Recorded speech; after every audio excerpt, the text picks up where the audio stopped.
So, The Look of Silence is a film that I hope immerses the viewer in the life, in the family of a survivor of genocide where the killers are still in power, and forces the viewer to feel what is it like to live as a survivor, to be forced to rebuild a life, to continue living after your loved ones have been murdered, surrounded by the still powerful perpetrators.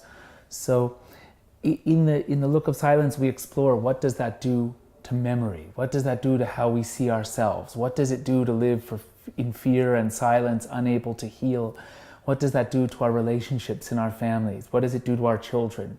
And so you're really placed poetically, I hope, but also dramatically, in the midst of this family that's been living for half a century in fear and in silence.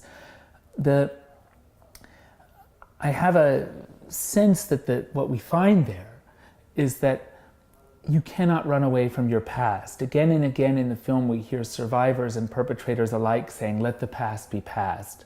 But the perpetrators always say it as a threat, and the survivors always say it out of fear. And as long as the past is available to keep survivors afraid as a threat, it means the past isn't past. And so the film really asks us to see that not only isn't the past, to quote William Faulkner, the American writer, not only isn't the past dead, it's not even past. It is us. It is our present. That's maybe the most important message of the Look of Silence.